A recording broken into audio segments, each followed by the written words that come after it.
The 2010s were a very hard time for Sonic games. At the beginning of the 2010s, some of the best Sonic games ever were released. Then in the middle and end of the 2010s, it became sort of bad. I'm Doodle Stuff, and today we'll be looking at every single Sonic released in the 2010s. If you enjoyed the video, be sure to like and subscribe and check out my other videos. I am sure you will enjoy them. Anyway, let's get started. On November 11th, 2010, Sonic Colors was released for the Wii. This game was loved by Sonic fans. The zones and level design were very well made and interesting. Sonic Colors has some of the best level environments in the entire series. Notably, things such as Sweet Mountain and Planet Wisps are some of my favorites. The Wisps were a new mechanic and they were very fun to mess around with. Right now in 2025, Wisps are not used in mainline Sonic games, but they are a staple in the racing games such as Sonic Racing Crossroads and Team Sonic Racing. Sonic Colors was a huge success, being known as one of the best Sonic games of all time. On February 23rd, 2010, Sonic and Sega All-Stars Racing was released. This game was very fun. It was very fast-paced and had very good track design. It had a large roster of characters to play as, and it was one of the best Sonic racing games at the time, and it's a really fun game. You should definitely go check it out right now if you haven't already. On October 7th, 2010, Sonic the Hedgehog 4 Episode 1 was released. It was meant to be a 2D classic Sonic game with modern Sonic, but the controls sucked, and so did the physics. It was not very fun to play at all. It got a sequel called Sonic the Hedgehog 4 Episode 2 in 2012. It was much better than the first game, but still not very interesting. On November 4th, 2010, Sonic Free Riders was released. This introduced a new racing style for Sonic games. The characters used hoverboards known as Extreme Gear to race. The game was very fast-paced and fun. There were two other Sonic Riders games as well, Sonic Riders and Sonic Riders Zero Gravity. These were the best Sonic racing games of all time until Sonic Racing Crossroads came out in 2025. The next year, Sonic Generations was released. It came out on November 1st, 2011. It used a mix of modern and classic Sonic gameplay, which was done really well. It was my favorite Sonic game for a while. It reused pretty much every single Sonic level since the beginning of the series. This game had nearly zero flaws. The only flaw in this game was that the story was not interesting and very simple. This had been a small flaw in Sonic Colors as well, because the story was simple, but the difference is that it was a little bit interesting. In Sonic Generations, it was not really interesting to me, but I mainly care about the gameplay of Sonic games, and I didn't really focus on the story that much. As long as the game is fun, I'll enjoy it. On October 18th, 2013, Sonic Lost World was released. It came out on the Wii U. This was a Sonic game that was very controversial for the fans. The main issue was that Sonic moved way too slow.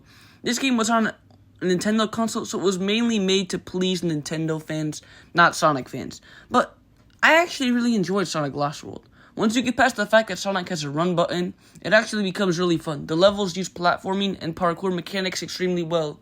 I really did not dislike Sonic Lost World. That might even be one of my favorite Sonic games of all time. In 2013, Sonic and Sega All-Stars Racing Transformed was released. This game was one of the best Sonic racing games at the time. It was the sequel to Sonic and Sega All-Stars Racing. Then, in 2014, there were bad Sonic games again. The Sonic Boom series had begun. It had a TV show which was actually pretty funny and I actually enjoyed it. But the bad part was the three games that were released across the course of 2014 all the way to 2016. Shattered Crystal, Fire and Ice, and Rise of Lyric. These games were all universally hated for bad gameplay, not being fun to play at all, and just like Sonic 06, they were considered some of the worst video games ever released at the time. In 2017, there was a good Sonic game and a bad Sonic game. The good Sonic game was Sonic Mania, which was released on August 15th, 2017. This game, unlike Sonic the Hedgehog 4, was a true revival of the classic Sonic games. The zones and level design were great. It is considered by many to be the best classic Sonic game of all time. In 2018, the next year, we got Sonic Mania Plus. This was a DLC for Sonic Mania that added in Mighty and Ray as playable characters. We also got Sonic Mania Adventures, which is an animated show, but it was still pretty cool. Then, a few months later, we got the bad Sonic game of the year. Sonic Forces was released on November 7th, 2017. This game was a bad Sonic game, but not a terrible one like Sonic Boom or Sonic 06. Some aspects of the game are good. I talked about those in a different video already, but the good aspects of the game still cannot save it. Now, I personally don't hate Forces, since it was my first Sonic game, but I have noticed the flaws. Sonic Forces was mainly hated because of its linear level design.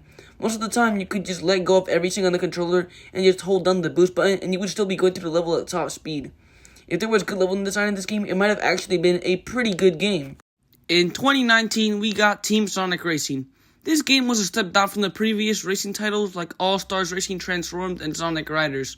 This game had a dead online mode within 2 days. That was because the game was built around being a team with your friends, but it was so poorly designed that when you went into online mode, you couldn't even be in a team with your actual friends. Unless the thing that randomizes the teams put you and your friends together, but that was kind of unlikely. Overall, in the 2010s, we got a lot of Sonic content. It started off really good, but ended off on a bad note. But in all honesty, it wasn't that terrible. If you want to play some of the better games from the 2010s, I personally recommend Sonic Colors, Sonic Generations, and Sonic Lost World. Those are my 3 favorite Sonic games from the 2010s. If you enjoyed this video, be sure to like and subscribe. I made a video just like this going every single Sonic release in the 2020s, so be sure to check that out. And I'll be making another video like this soon on everything that was released in the 2000s. Anyway, that's it for today. See you next time. Doodoo Stuff out.